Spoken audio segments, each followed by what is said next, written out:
Sen bana çok kızdın değil mi? Beni ona da vermeyeceksin değil mi? Sırf böyle söyleyeceğinizi, böyle düşüneceğinizi bildim. Manyak mısın lan sen? Gördüm.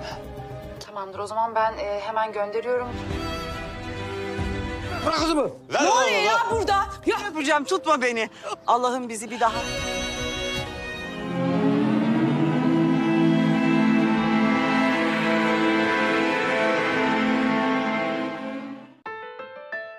Keluarga Korhan tidak berhenti ditimpa masalah, meskipun sementara waktu ditinggalkan Halis B ke luar negeri untuk berobat. Kali ini mereka dibuat syok mendengar Ferit ditangkap polisi karena berkelahi dengan Abidin. Namun keanehan tercium ketika keduanya dimasukkan dalam sel yang sama bersama dengan Sadik. Tampaknya ini merupakan misi untuk mengungkap siapa pembunuh Aizen sebenarnya. Kronologi lengkapnya dimulai sehari yang lalu di mana Ferit dipanggil Cengiz B. Setelah itu dia dipertemukan dengan seorang pengacara bersama kroni-kroninya. Menariknya, ternyata pertemuan ini atas inisiasi dari Halis B. Dia pernah berkata kepada Ferit, meskipun ia terlihat diam, sebenarnya ia akan memecahkan segala masalah. Musuh keluarga mereka kali ini sangat berbahaya, yaitu Cicek. Jadi, Ferit diharapkan bisa menyelesaikan misi ini secara rahasia. Sementara itu, Suna telah bebas dengan jaminan. Suaminya membawa kembali ke mansion, meskipun ia tidak nyaman dengan ibu mertuanya. Tak lama berselang, Abidin mendapatkan telepon dari Ferit yang mengajaknya bertemu. Ia langsung berpamitan dengan istrinya, meskipun sempat dilarang. Tapi Abidin mempertimbangkan karena ada sesuatu yang ingin dibicarakan dan sangat urgent. Di sisi lain, hubungan Ferit dan Seiran belum juga mencair diakibatkan terlalu mengurusi masalah Cicek. Jelas-jelas Seiran menghendaki perdamaian dan tidak ada permusuhan terhadap keluarga mereka. Hanya saja pada kenyataannya, baik Abidin maupun Ferit tetap ngotot untuk bertemu. Lokasi telah ditentukan, Abidin sempat penasaran harus bertemu di depan klub malam. Ferit memerintahkan Abidin untuk masuk ke dalam klub 2 jam setelah dirinya lalu membuat keributan.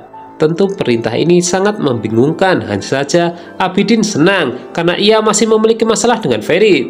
Benar saja, di dalam Ferit telah mabuk dan menggoda cewek-cewek. Abidin tidak senang karena Ferit seolah mempermainkan istrinya. Dan di saat Suna dan Seiran saling menanyakan keberadaan suami-suami mereka, tiba-tiba muncul berita bahwa Ferit dan Abidin ditangkap polisi. Dalam part ini, Suna justru mendapatkan kabar itu dari ibu mertuanya. Setelah sama-sama dimasukkan ke dalam penjara, Abidin bertanya kepada Ferit apa yang seharusnya mereka lakukan sekarang. Nah, seperti cerita di awal tadi, keduanya dimasukkan dalam satu sel bersama dengan Sadik. Jadi, sekarang menjadi lebih jelas bahwa keduanya masuk ke dalam penjara demi misi membuat Sadik bicara. Karam melarang Suna untuk meninggalkan mansion, hanya saja wanita itu memiliki alasan yang lebih mendesak. Ferit bertanya secara baik-baik kepada Sadik agar dia mengakui siapa yang telah membunuh Aizen sebenarnya. Namun nabi yang lainnya ikut nimbrung, penasaran apa yang terjadi pada mereka. Di saat keluarga Korhan tengah kebingungan dengan kasus Ferit, Suna tiba juga. Meskipun demikian, penyebab perkelahian belum diketahui. Sementara itu, Sadik memilih terus bungkam meskipun dalam intimidasi dan ancaman Ferit. Hal ini tentunya semakin menguras energi, terlebih napi lain ikut campur juga. Kepala kamar bahkan mengancam tidak ada yang boleh membuat keributan tanpa seizinnya. Sesaat sebelum terjadi perkelahian, Ferit dipanggil karena ada pengacara yang ingin bertemu dengannya. Ferit mengajak Abidin bekerja sama, membuat Sadik bicara dan membersihkan nama istrinya. Masalahnya, Abidin tersinggung. Ferit menuduh ibunya sebagai pembunuh Aizen. Tak lama berselang, kejutan terjadi. Pengacara kembali ke keluarga Korhan bahwa Ferit tidak mau didampingi pengacara. Tentu Gulgun ibunya yang paling keras bereaksi menganggap anak itu cari mati. Lain halnya dengan Abidin, ia mau menemui ibu dan pengacaranya. Mereka berjanji akan membantu untuk mengeluarkannya bersama dengan Sadik juga. Tapi bersamaan dengan itu, Abidin memikirkan tawaran Ferit. Alhasil, ketika melihat Ferit mengintimidasi Sadik, Abidin berpura-pura memihak kepada Sadik. Hal itu merupakan langkah awal agar dia mau berbicara tanpa dipaksa. Tapi keduanya kemudian sadar penghalang misi ini adalah ketua kamar. Di hadapan Abidin, Sadik mengakui bahwa dia yang telah membunuh Aizen, namun atas perintah siapa ia masih merahasiakan. Gulgun kembali dengan perasaan kesal setelah anaknya menolak didampingi pengacara. Tapi Seiran telah menduga bahwa Ferit merasa selalu bisa menyelesaikan masalah sendiri. Ketika Cicek mengunjungi Sadik, ia mewanti-wanti untuk tetap menjaga rahasia. Wanita itu berjanji bahwa dia dan Abidin akan melindunginya. Orhan menyadari adanya sesuatu yang tidak beres sehingga harus memanggil Cengiz-bey. Ketika terdesak, Cengiz-bey akhirnya memberitahu bahwa semua ini sudah direncanakan agar Ferit bisa memaksa Sadik membuka mulut. Ferit dan Abidin kemudian berdiskusi bagaimana menyingkirkan kepala kamar yang selalu mengganggu misi mereka. Itu tentu sesuatu yang tidak mudah karena anak buahnya banyak. Malam itu, Cicek mendatangi keluarga Korhan karena ingin menjemput Suna. Hal itu ternyata mudah karena Suna pernah menjanjikan sesuatu kepadanya. Tentang apa itu hanya Suna yang tahu. Ia tampak ketakutan. Di luar, Kasim yang baru datang kaget Suna dibawa kabur Cicek. Ia penasaran apa yang sebenarnya terjadi dan bertanya dengan orang rumah. Akan tetapi Orhan kemudian memperingatkannya bahwa mereka memiliki masalah yang lebih penting saat ini. Meskipun demikian, Kasim tetap berdiskusi dengan istrinya bagaimana Suna bisa betah dengan mertua seperti itu. Semenjak kembali ke rumah, baik Kasim maupun Orhan bertingkah aneh yang membuat orang penasaran. Karena kita tahu mereka tengah memantau kasus Ferit melalui pengacara. Tiba-tiba, Seiran mendapatkan telepon dari investor yang ingin bertemu dengan Ferit. Jelas ini membuat panik karena orang yang bersangkutan tengah dipenjara. Dan ketika Seiran memberitahukan masalah ini kepada keluarga, mereka berlomba-lomba menyarankan agar Ferit segera dikeluarkan. Bagaimanapun juga, ini ada hubungannya dengan kontrak kerja yang akan mempengaruhi perusahaan. Lagi pula menurut Seiran, investor hanya mau menggunakan wajah Ferit. Semakin sering Ferit mengintimidasi Sadik, semakin sering pula ia diganggu oleh ketua kamar. Hal ini menguras kesabaran dan emosi Ferit, karena ini hanya membuang-buang waktu. Baik Ferit maupun Abidin kemudian berdiskusi lagi menggunakan cara lain. Tapi diam-diam Ferit sudah tidak tahan dan ingin membuat perhitungan dengan ketua kamar. Kasim mengajak istrinya untuk menemani Suna di mansion. Hal ini untuk memantau keselamatan putrinya itu. Dan di luar, Seiran juga diajak, namun ia menolak karena harus bertemu dengan investor. Lagi pula ini dianggap ide gila. Suna sudah besar dan ia sudah memiliki suami. Suna memerintahkan pelayan mengirimkan makanan ke kamarnya dan diketahui oleh Cicek. Dia tidak senang jika mereka tidak makan bersama di meja, sekaligus mengecek kesehatan bayinya. Di lain kesempatan, Cicek mengajak pengacara untuk segera mengeluarkan Sadik dan Abidin. Tapi pengacara itu mengaku kesulitan. Dan di situ, Karam meminta Cicek untuk melupakan putranya yang satu ini. Sebaliknya, pengacara dari pihak Ferit semakin percaya diri bahwa mereka bisa menang. Dan pembunuh Aizen yang sebenarnya akan segera mengaku. Ferit mengambil langkah menyenangkan teman-teman satu kamarnya agar bisa leluasa menginterogasi Sadik. Namun cara ini pun ternyata masih tidak berhasil, mereka kesulitan. Orhan menitipkan handphone dan catatan kepada petugas agar diberikan kepada Ferit. Namun ketika membukanya, ia kepergok ketua kamar dan terjadilah perkelahian. Dan tanpa diduga di situ Ferit menang dan mengalahkan begundal satu ini. Ferit sempat dibisiki bayangannya untuk menghabisinya. Namun untungnya ia segera sadar bahwa itu tidak ada gunanya. Investor berkata kepada Seiran bahwa mereka akan membatalkan kontrak dengan Ferit. Meskipun demikian, mereka justru menawarkan kepada Seiran untuk bekerja sama, namun tanpa menggunakan nama Korhan. Seiran langsung mengkonsultasikan hal ini dengan Orhan. Dia diminta berbicara dengan keluarga.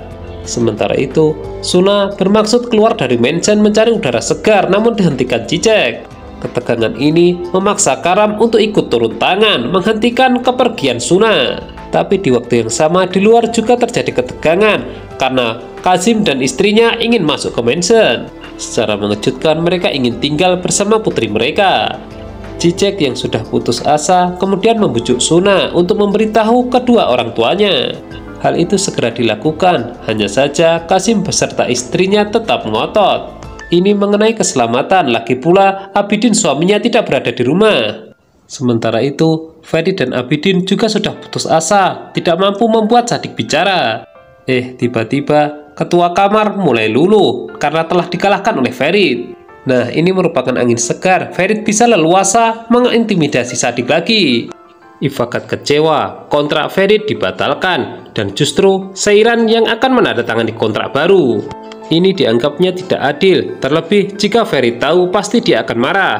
Seiran lalu melakukan pembelaan bahwa apa yang ia lakukan demi keluarga dan bukan untuk dirinya sendiri. Sementara itu, Suna sudah tidak kesepian karena ditemani ayah dan ibunya. Sebaliknya, mereka merupakan sosok pengganggu bagi Cicek. Padahal semua itu telah disengaja oleh Qasim dan istrinya untuk membuat Cicek kesal.